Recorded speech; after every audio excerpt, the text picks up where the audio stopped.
Hey guys, Dan with Ninjacators here, back with another market profile session for October 4th, 2023. Let's go to the day chart here. Yesterday's move was a very explosive down move that closed below yesterday's low, below the week or last week's low, and then below this trend line that took that out.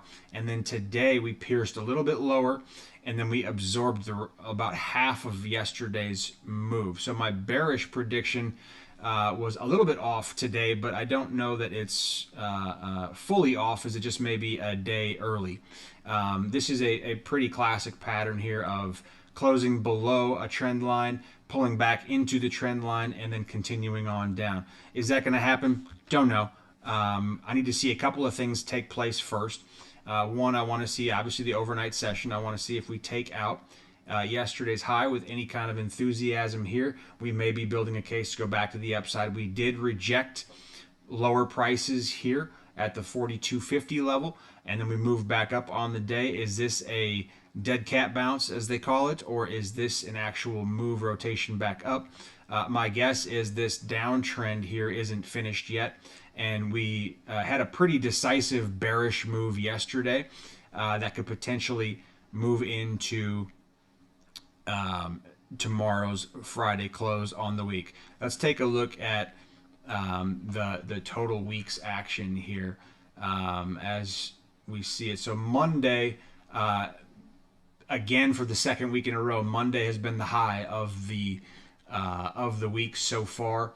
Tuesday was a sharp push down, and Wednesday we've retraced a little bit. I still have a bearish outlook here, but I'm a little bit neutral here until I see what the price action is going to do tomorrow. What do we got on deck in terms of news?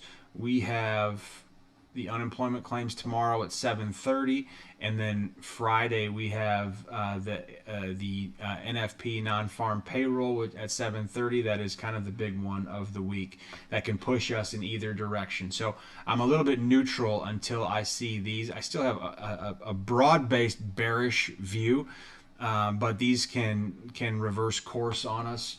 Have the potential at least to reverse course on us. So I'm going to kind of sit on my hands until I see the overnight session tomorrow, this news release, and a little bit into the day.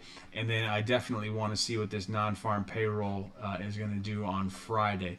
But this is let's just go back to recap this again. This is a very standard pattern on trend lines that takes place. A nice hard shove below and a close below a trend line, and then a pullback to the trend line. So it's a very classic bearish pattern that can carry on to the downside. However, there is some news volatility that is expected on the horizon that can bounce us back up and above and carry on forward to the other side. So I am neutral until I see that stuff. I hope that helps. Good luck. Happy trading.